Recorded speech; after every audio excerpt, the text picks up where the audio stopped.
Quero convidar você a abrir a sua Bíblia em 1 Crônicas ou 1 Crônicas? Primeiro, não é? Porque é livro, se fosse carta, seria primeira, verdade. Então, primeiro livro das Crônicas, capítulo 4. Nós vamos ler a partir do versículo de número 9.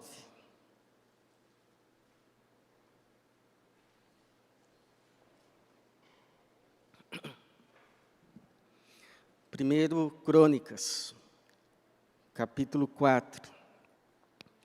Nós vamos ler a partir do verso de número 9. Primeiro Crônicas 4, 9. Diz assim: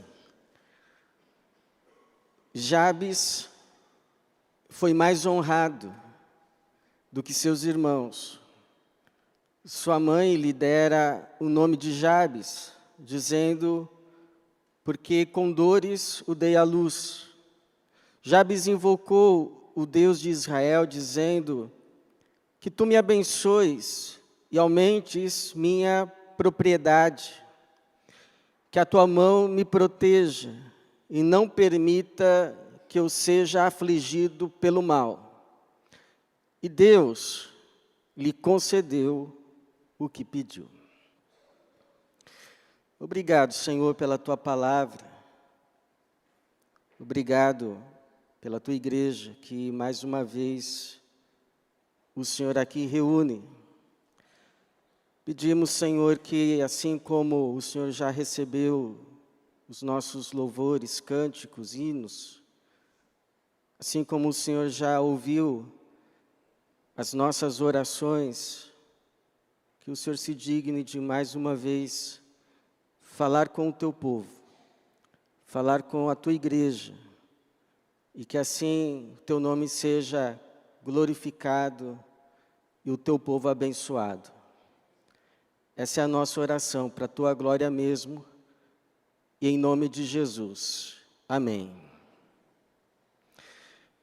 Que tu me abençoes e aumentes minha propriedade, que a tua mão me proteja e não permita que eu seja afligido pelo mal.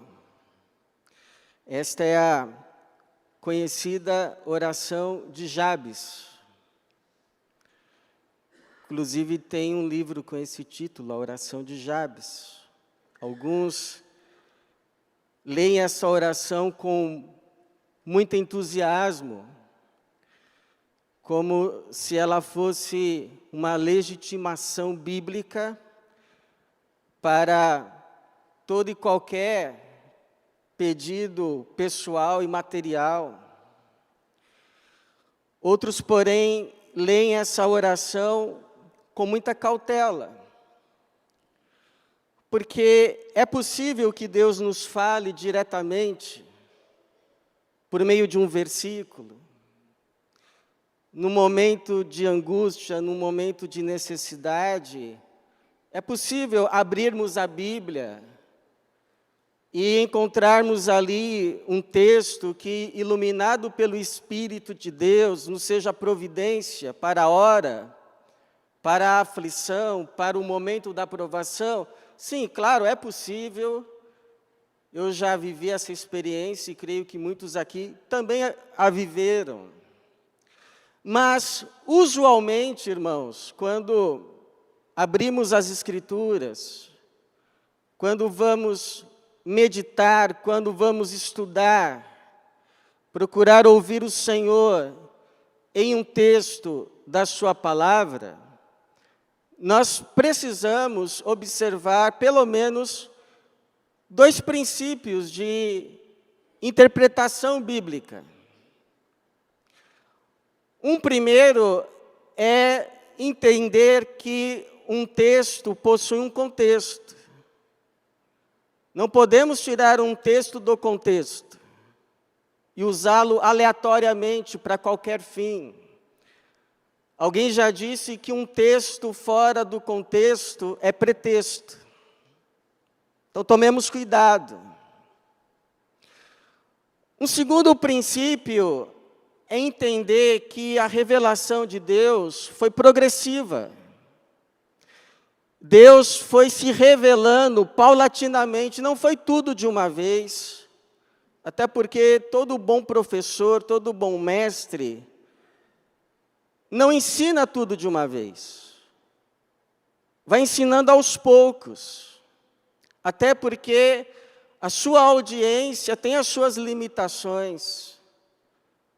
Jesus mesmo disse, eu tenho muitas coisas a lhes falar, mas vocês não podem suportar agora.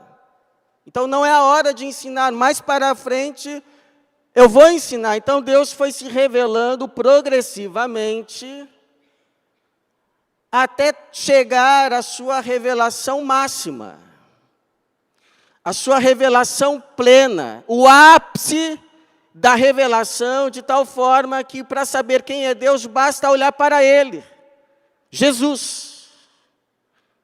Jesus é a revelação máxima de Deus e, portanto, é por meio da sua luz, é por meio da sua palavra, é por meio da sua pessoa que nós lemos a Bíblia.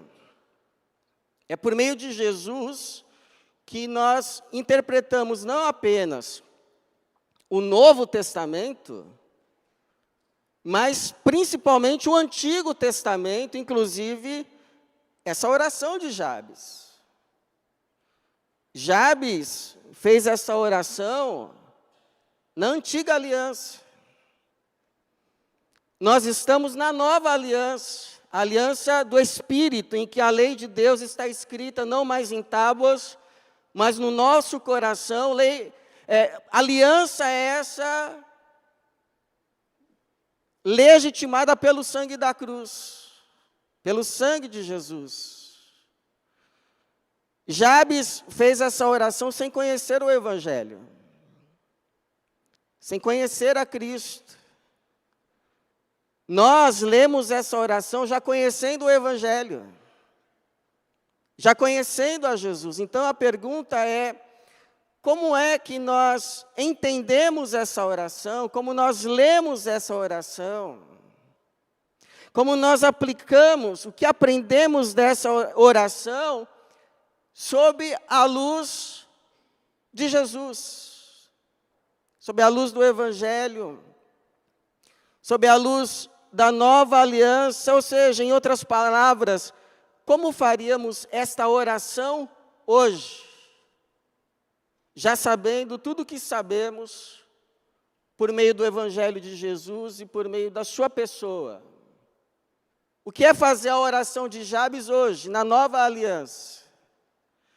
Eu creio que nós poderíamos resumir esta oração, hoje, sob a luz de Cristo, em pelo menos 3 pedidos. 3 pedidos. Ao fazermos esses pedidos, estamos fazendo a oração de Jabes, no Espírito de Jesus.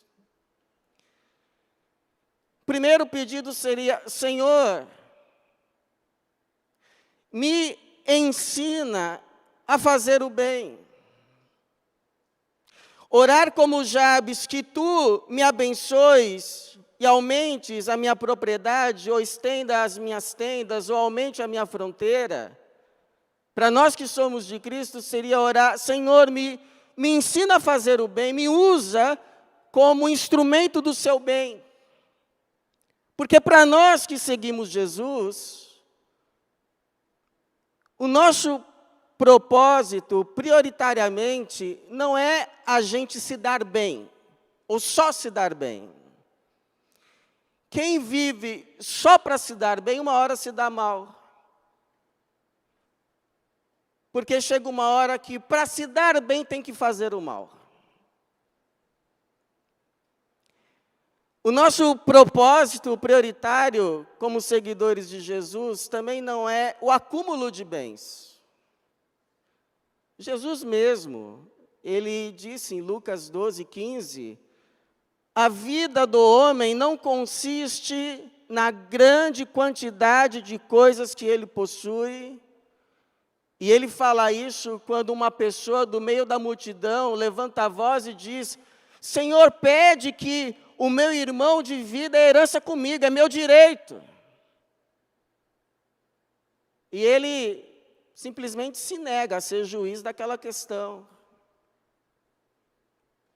Ele vai dizer, a vida do homem não consiste na grande quantidade de coisas que ele possui. Nosso propósito como seguidores de Jesus não é, então, só se dar bem, nem acumular bens, mas nas mãos de Deus, sermos seus instrumentos do bem, como foi o próprio Jesus. Pedro, que andou com Jesus, vai testemunhar em Atos capítulo 10, 38, ele andou por toda parte, fazendo o bem. Como vai dizer Eclesiastes 3:13, o sábio vai dizer assim, compreendi que não há felicidade para o homem, a não ser alegrar-se e fazer o bem enquanto vive. Agora, por outro lado,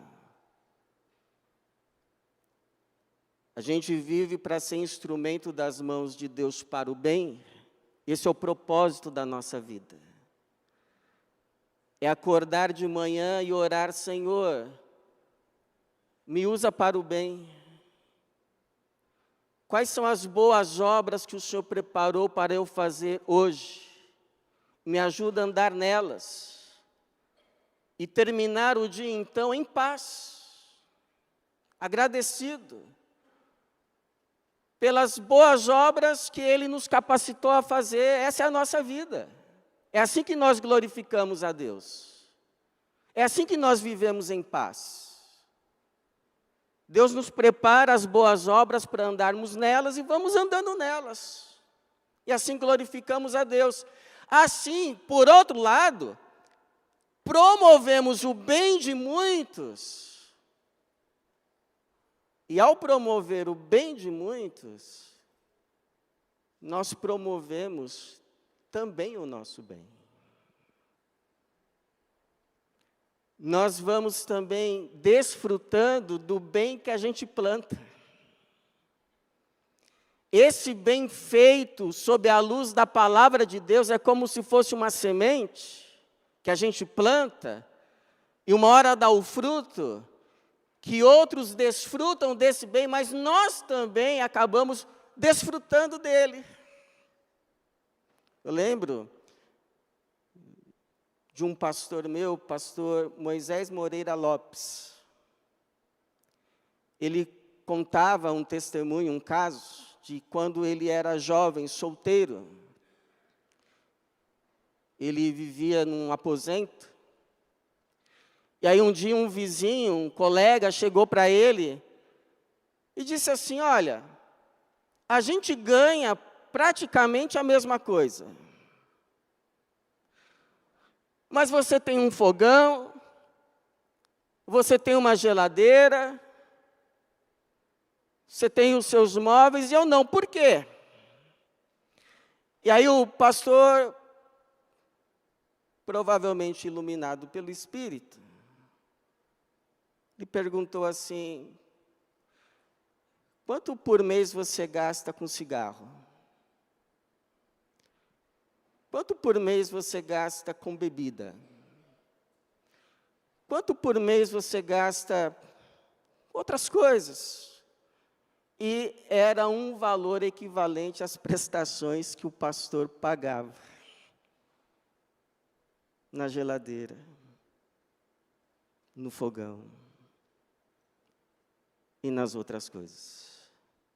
Mas não é exatamente isso que Isaías 55, 2, o Senhor diz, por que gastais o dinheiro naquilo que não é pão? Então não é teologia da prosperidade, é a colheita segundo a semeadura. Não nos cansemos de fazer o bem, não nos cansemos de andar segundo a palavra, porque a seu tempo colheremos, se não desanimarmos. Então, orar a oração de Jabes, o começo dela é: Senhor, me guia no bem, me faz instrumento do bem, me ajuda a plantar o bem, que essa semente de bem produza o fruto para abençoar muitos, e a mim também.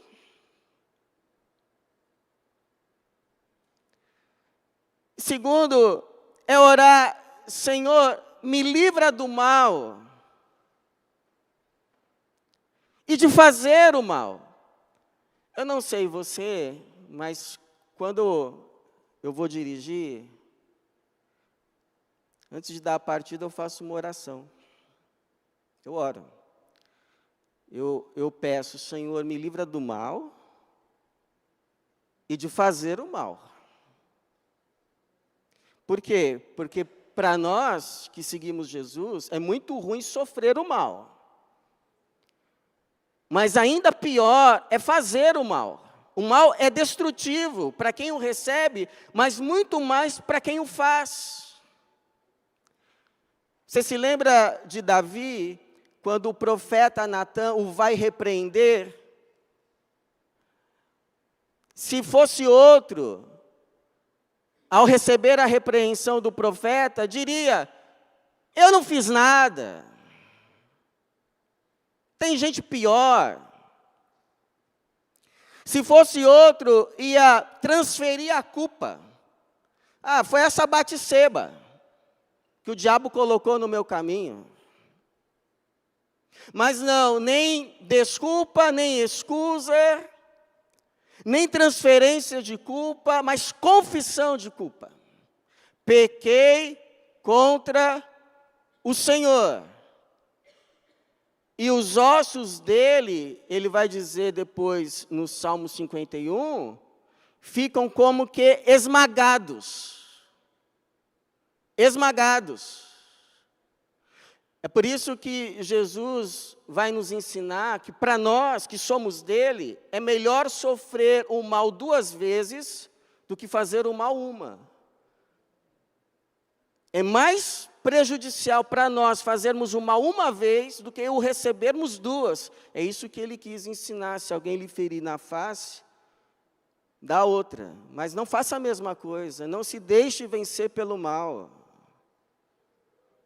Mas vence o mal com o bem, porque você não é do mal. O mal te vence, não quando ele te faz o mal, mas quando ele consegue fazer com que você faça o mal. Então não se deixe vencer. Porque existem pelo menos 2 tipos de sofrimentos, segundo as Escrituras. Aqueles que são inevitáveis e até necessários. Jesus disse: no mundo tereis aflições. Mas existe também os evitáveis e, portanto, desnecessários. Agora, se a gente acumular os sofrimentos inevitáveis e necessários com os evitáveis e desnecessários por causa dos nossos pecados, a vida pode ficar quase que insuportável. Quase que insuportável.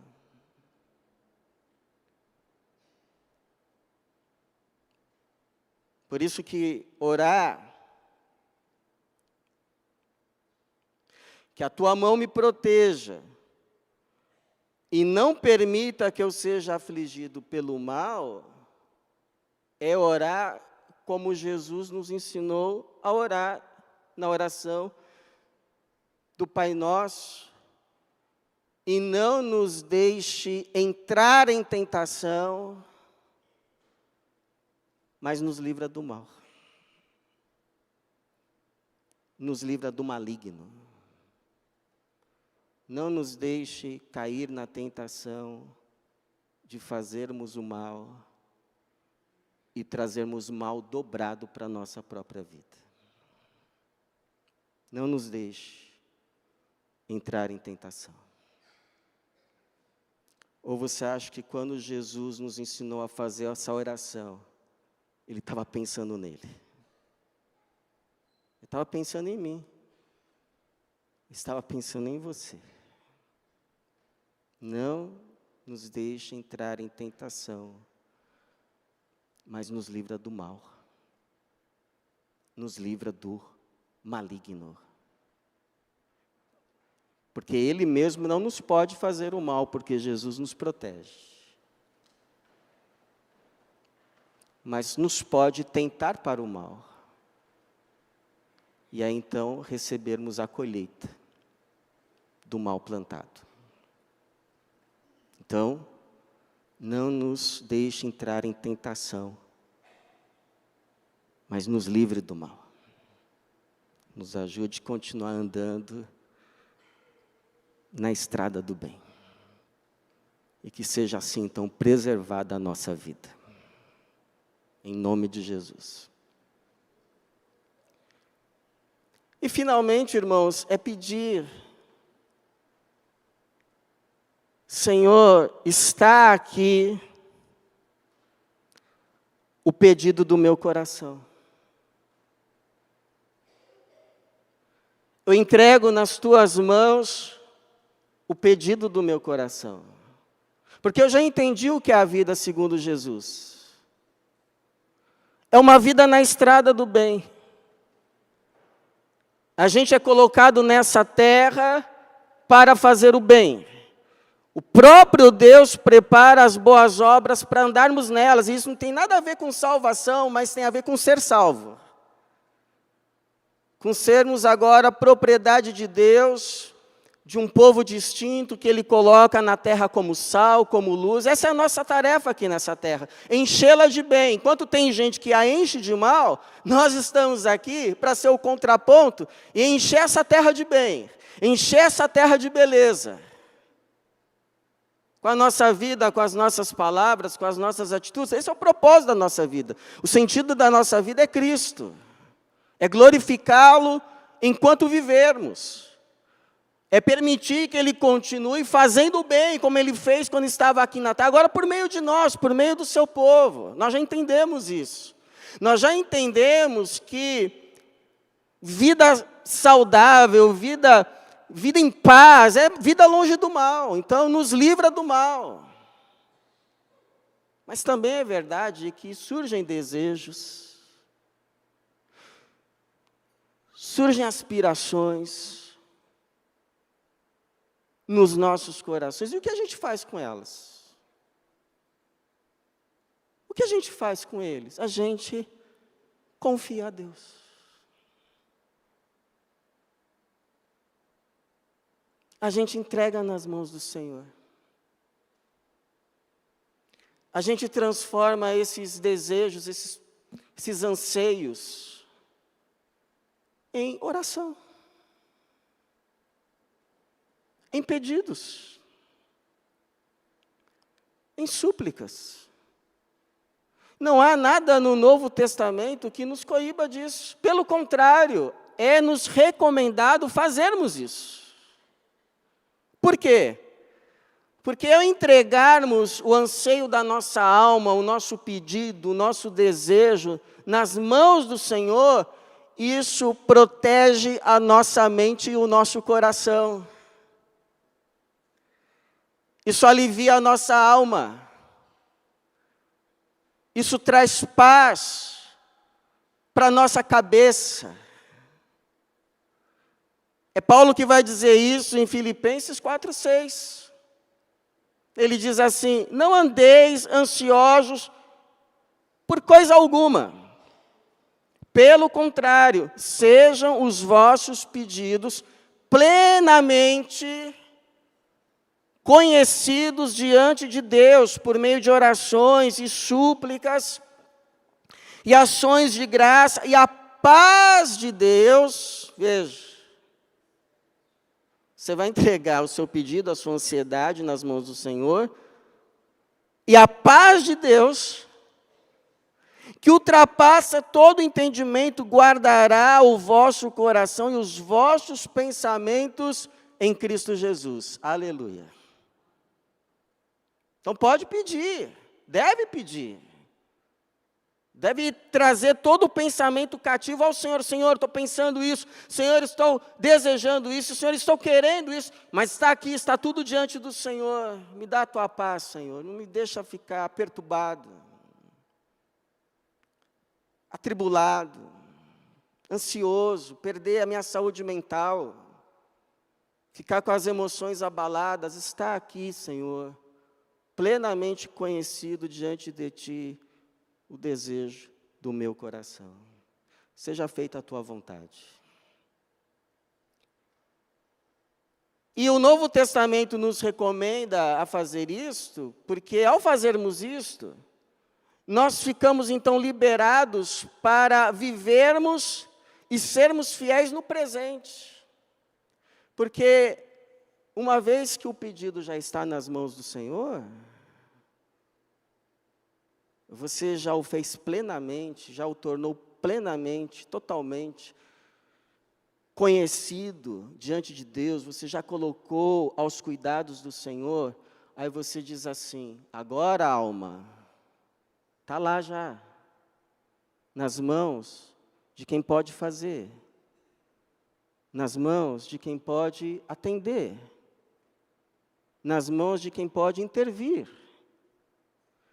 Agora, a gente volta aqui para o presente, deixa eu olhar para as coisas que o Senhor confiou às minhas mãos hoje, e vamos ser fiéis nelas. Vamos ser fiéis nelas. Até porque muito do nosso futuro é consequência do que a gente fizer hoje. Se a gente quiser ouvir amanhã do Senhor, servo bom e fiel, precisamos sê-lo hoje. No quê? Nas coisas que Ele já nos deu. A gente fica tão ansioso e preocupado com as coisas que ainda não estão nas nossas mãos e descuidamos das que já estão, e que não são poucas. Aliás, na maioria das vezes, é mais do que a gente pode carregar. Então, sejamos fiéis nelas. Olha aí para a sua mão, o que Deus tem te confiado hoje. Trabalhe nelas, cuide delas. Seja fiel nelas, para que você não as perca. E o dia que você for devolver ao Senhor, você devolva melhor do que quando você a recebeu. Essa é a vida, irmãos. E o Novo Testamento nos fala, para fazermos isso, entregarmos o pedido nas mãos do Senhor, porque nós temos um Pai amoroso que ama nos abençoar, que nos provê todo o necessário para a vida, mas não só. Ele provê tudo o que é necessário, mas não só. Ele nos dá o arroz, o feijão, nos dá as verduras e os legumes, mas de vez em quando nos traz um Big Mac, uma batata frita e um sundae. De quando em vez nos leva no McDonald's. Coisas assim que a gente olha para a nossa vida e a gente diz assim: poxa, mas nem precisava, né? Nem precisava. É o a mais de Deus. Porque Ele é um Pai amoroso que fica feliz, que se alegra de ver os seus filhos e filhas não apenas saudáveis, bem alimentados, mas sorrindo. Então, se aquilo que a gente pede ao Senhor é de fato bom, Ele olha e segundo o seu olhar soberano, de sabedoria e amoroso, que não deseja qualquer outra coisa para nós, senão o nosso bem, nós podemos esperar no tempo devido receber. Podemos. Jesus foi que disse, porque Ele é bom. Jesus diz assim: se vós, sendo maus, sabeis dar boas coisas aos vossos filhos, quanto mais vosso Pai que está no céu dará boas coisas aos que lhe pedirem.